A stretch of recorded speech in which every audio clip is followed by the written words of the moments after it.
Daniel Smith bought carloads of the quinacridone pigment, but that's run out and there's no longer a source for that original recipe.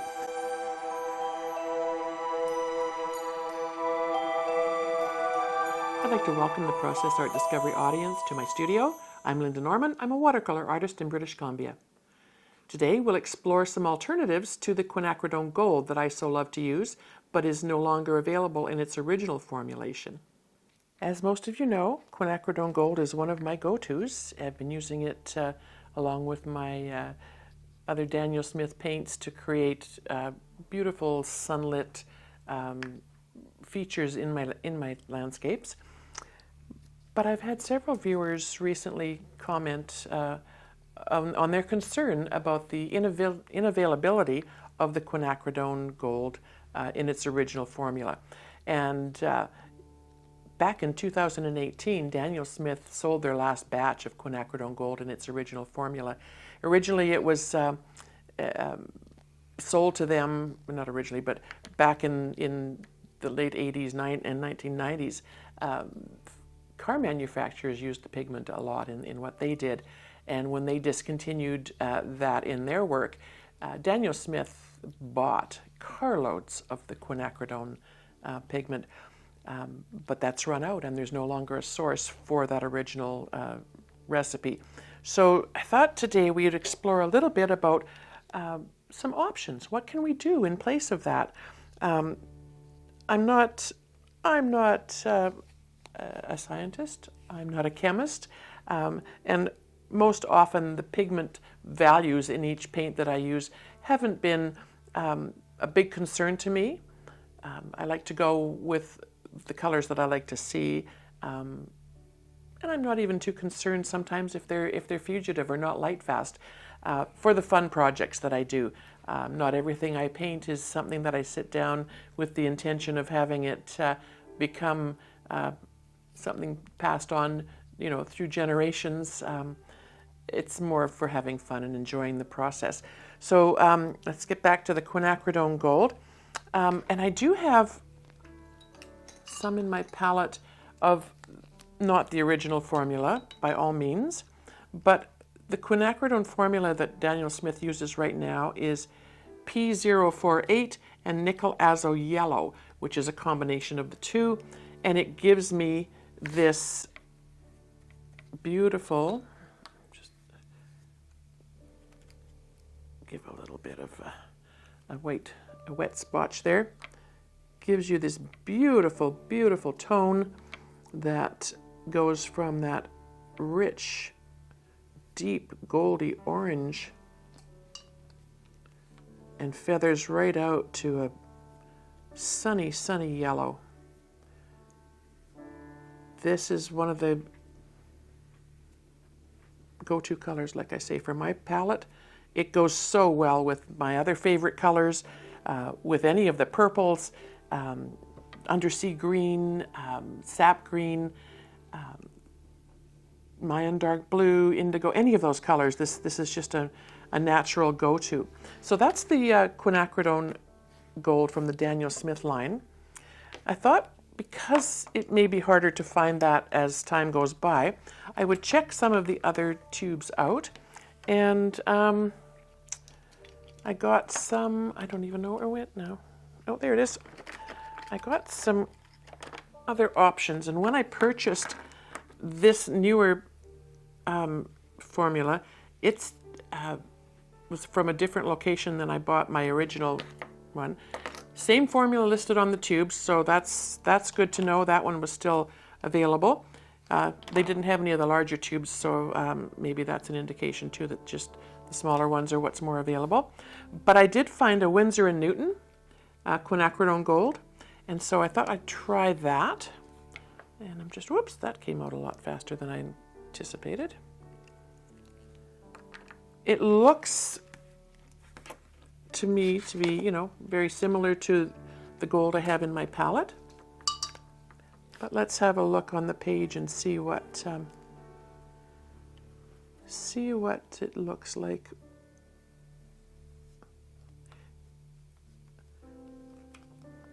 seems to be quite interesting that it's more staining for some reason than the Daniel Smith brand. You can see when I'm cleaning the water off the surface, you can definitely see a line. Let me see if I can erase some of, yeah, I can lift it, so that's good. That's a good sign. It's not super granulating, which the Quinacridone Gold isn't as well, so that's good to know. Let's just see if we can, I think I just put a bit too much moisture on that edge there, so let's dry that off a bit. We don't want it running all over the place. And let's see if we can get that deep gold color. So it moves a little different than the Daniel Smith Quinacridone Gold formula with the P048 and the P150, which is nickel azo yellow. And it's a little, I find it a little more yellow than, yeah, it's a brighter yellow than the Daniel Smith brand, but we'll let that dry and see where that goes. We also have in British Columbia and other Western provinces, perhaps, I think there's still a company called Opus Art Supplies, and that's where I typically buy my paints from. And they have their own brand as well. And this is their brand of Quinacridone Gold. One of the things I read also is that what they're calling Quinacridone Gold now is known as a Quinacridone Gold hue, but it doesn't say that on the tubes, which is interesting. So I guess we just have to remember these things and know them if we care. So here's the Opus brand. Now Opus has an online store. You can certainly check with them if we discover that this particular version of Quinacridone Gold is going to work. To me it looks a little orangey, but we shall see. Yeah, it definitely is got a bigger orange pigmentation, I would say. Beautiful, still beautiful, absolutely. And let's just see if it lifts. See if we can lift some of that out. It's lifting not bad. And it has a PR206 and a PY150, which is close to the Windsor Newton, but the Windsor Newton has something called PY19, and I'm sorry, I don't know what that is, but it's a different formulation. So they have done as best they can. The Quinacridone Gold, it says it's P048, which is still a quinacridone color. I'm not sure how they're calling it quinacridone when apparently it's not available, but it's certainly something to look into. So I would say the Opus brand is much more orange. And let's just see if we can get that back to, I think that would work quite well for lightening areas in the sky, lightening some undertones and that kind of thing. Now there's a couple of ways that you can blend. I mean, nickel azo yellow, they say, is the basis of some of their formalizations from those companies. There's also Hansa Yellow, which some say is a substitute, but the Hansa Yellow is, as you can see, just a pure yellow. It doesn't have that reddish component. One of the things that I have heard that you could add to that would be transparent red oxide. So if we add that to our Hansa Yellow, we get a very similar look. So it would be a case of layering the red iron oxide with your Hansa Yellow. Put a bit of that on the page. And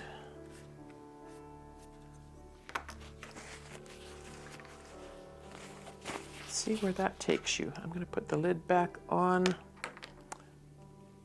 the red iron oxide just because I have a tiny bit there. And the Hansa Yellow it's very bright. It almost looks like it could be a bit on the opaque side. It's not a color I use often, but it may in the future become something that I use more often. So if I was to add that to the transparent red iron oxide, I do get a similar effect. And I don't mind that. I could certainly live with that. Another option that you could look at would be, New Gamboge. And it's already got a bit more of an orange component to it.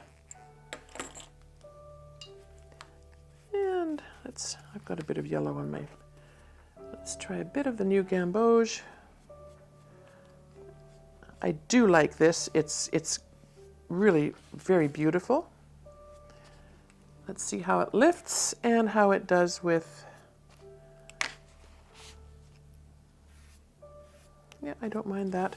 It's a bit brighter than the Quinacridone Gold that I'm used to using, but I wouldn't have a problem with that. Now, another thing that you could possibly add would be one of the, let's see here, that's the red iron oxide. Let's try adding a little bit of alizarin crimson and see what, Let's see what happens if we add a little bit of alizarin crimson to the Hansa Yellow. And just a tiny bit of water. Now that would make a gorgeous sunset. So I think that would be a nice blend as well. A little brighter, a little more vibrant than the Quinacridone Gold. But I think you've got some great options, you know, especially for landscape paintings when you do want that vibrance and that light, that glow happening. I would prefer, I think, the Hansa Yellow with a little bit of alizarin crimson. To me, that gives it a bit more depth. The other brands seem to be a bit on the flat side for me. The Hansa Yellow, a bit on the greeny, stark, almost side for me. But again, if we were to mix that with, let's try the Hansa Yellow with our alizarin crimson and just see. So a little bit of Hansa Yellow. And then we'll go with some alizarin crimson.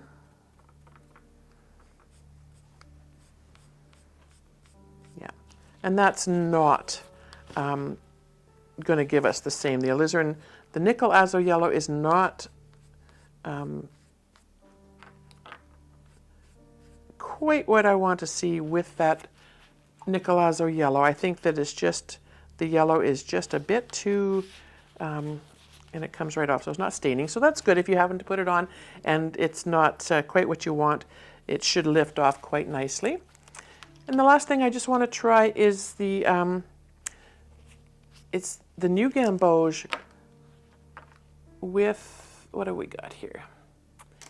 The New Gamboge and, oh, I've got two New Gamboges. That's handy. The other option would be a Pyrrole Crimson, which is a different tone again. And that might give us another option for a good sunset. So I'm going to start with a bit of water, a little bit of New Gamboge. That in itself is such a gorgeous color. Lifting it back a bit, and then just a little bit of the Pyrrole Crimson. The Pyrrole Crimson is a little less vibrant. It's almost more of a browny maroon tone.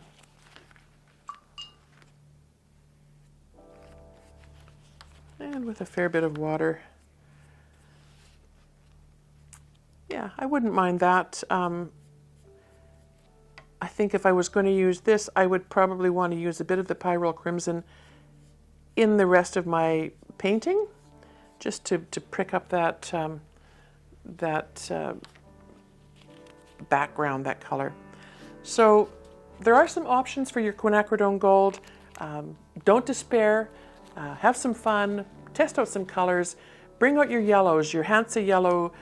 There's Hansa Yellow Deep is another color that you could also try. It's a bit on the brighter side, but let's give that, it's almost like the Nicolazzo, very bright. But if you were to add either the, what was that one we added there? That was the alizarin crimson with your Hansa Yellow. This is a Hansa Yellow light.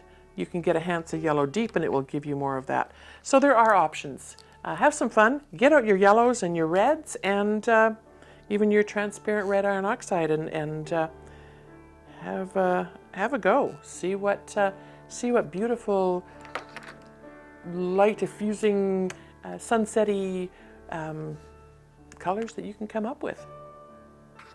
I'd like to thank the Process Art Discovery audience for joining me here today. If you like what you've seen, subscribe to the channel or head on over to the membership area.